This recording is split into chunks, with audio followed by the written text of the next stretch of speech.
you guys are having a great day. Right?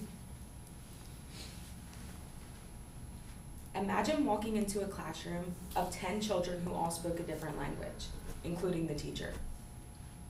Every child requires something, but is going completely unheard. When a child with a learning disability is placed in a fast-paced learning environment, similar feelings can be invoked. According to an article posted by Education Week on July 31st, 2023, last year 7.5 million students received special education services. This number represents 15% of all students in public schools. As someone who has spent the last 3 years working one-to-one with students in emotional support classrooms, I have been exposed to many students facing similar challenges. Special education is a matter that goes far beyond the classroom.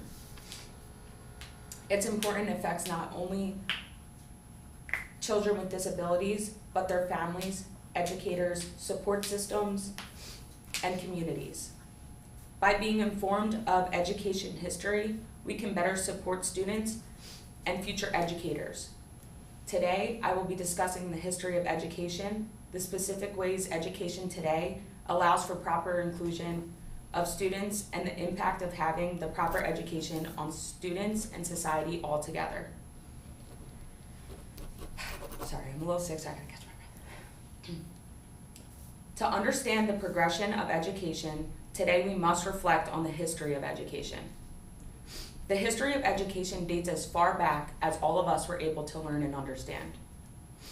Although there were significant and interesting impacts in education created throughout the early ages, it was not until the 20th century that public education saw a significant rise in society, meaning that special education suffered to get proper attention for quite some time. One extremely influential and key part of influencing special education today was the federal law that was passed called IDEA. As stated in the textbook, Exceptional Learners, An Introduction to Special Education, a landmark law passed in 1975, the Education for All Handicapped Children Act, commonly known as PL 94-142, said by Martin in 2013. On page 13, it states that in 1990, this law was amended to become the Individuals with Disabilities Education Improvement Act, IDEIA. The law reauthorized in 2004 and was simplified to IDEA. As referenced by a chart found on page 14 in the text, the breakdown of IDEA is an acronym as follows. I, the extensive efforts to screen and identify children and youth with disabilities.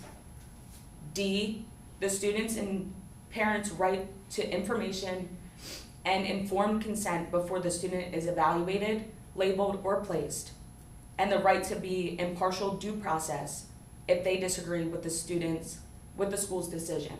So this means if a parent has an issue with the school, they are allowed to sue. Okay. E, the student is evaluated in all areas of suspected disability, not biased by his or her language or cultural characteristics or disabilities. Evaluation must be multidisciplinary, and no single evaluation procedure may be used as the sole criterion placement or planning. A, an LR rate.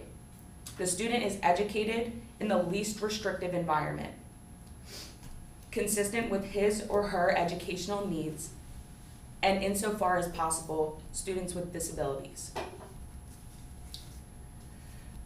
Other important mentions of IDEA include free and appropriate education. This means every student with a disability has a free and appropriate education at no cost to the parents or guardians. Confidentiality is also a crucial part when we are discussing children with special education. Having this history and background in special education lets me dive deeper into how special education is practiced today.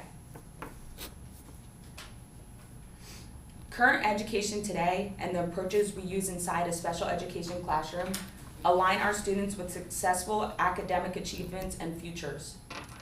These approaches include many things. A lot of successful things have an outline or blueprint. The speeches we have given today, the construction of a house, or the creation of new roads in towns around us. The blueprint of a child in special education is the IEP. As stated by Gail Belsky on understood.com, an IEP lays out the special education instruction, supports, and services a student needs to thrive in school. This lays out a student's long-term goals and is addressed between parents and all people on board with a specific child. The IEP also tells us what a student can and cannot participate in. This leads to my second topic of inclusion. This is when all children are being taught inside the same general education classroom to the best of their ability. This is decided based on a child's IEP and personal strives he or she is making at any time. On allkidsbikes.org, it is mentioned that inclusive education systems ensure that children with disabilities can learn alongside their peers, promoting understanding and reducing stigma from a very young age. The site also mentions that raising awareness about disabilities and the challenges individuals face is a crucial step. This involves educating the public and challenging misconceptions and stereotypes about all disabilities. These very approaches help special education students be seen and advocated for inside the classrooms and in their futures as well. With these tools and approaches built into special educations, students can be molded into successful attributes of our society. Special education spreads far beyond the classroom. In page 64 of the text, Educational Learners, it mentions how traditionally researchers and clinicians had suggested that parents go through a series of stages after learning they have a child with disability. Some of these stages parallel the proposed sequence of responses that accompany a person's reaction to the death of a loved one. Based on interviews of parents of infants with serious physical disabilities, a representative set of stages include shock and disruption, denial, sadness, anxiety and fear, anger, and finally adaptation, said Irvin Kennel Klaus in 1975. The effects of having a child in special education drastically affect our families. I stumbled across a blog called Girl in the Party Hat that gives insight to the parental gauge of having a child with special needs. Amy Silverman is the mother of a little girl named Sophie who has Down syndrome, and she has been documenting her and Sophie's experiences in special education and in life since kindergarten. In the blog entry, Lemon Season, posted on Thursday, January 27, 2022, Amy discusses some of her worries about Sophie's venture into life after graduation. Being a high school student during COVID, Sophie extended her time in high school for another year. Her mother talks about the challenges of education for a child like Sophie and dreading her last IEP meeting in fear that this is the last time someone would ever advocate for Sophie. She stresses that it is so important to be able to advocate for her child and hopes that these tools that she and the education system have set up for Sophie will be enough to align her for a successful future. This is a prime example that special education goes far beyond the classroom. It is the parents, it is the resources, and it is the plan that we make from day one. To wrap things up, we discussed some of the milestones of the evolution of special education that allow us to promote inclusion today.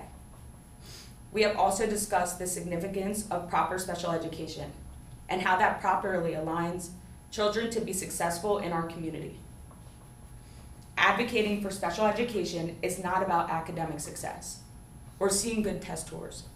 It is about creating an opportunity for a society that can be lived in independently by everyone. Diversity should be embraced and understood. The first step for creating the world we want to see is giving support to those who want to be in it.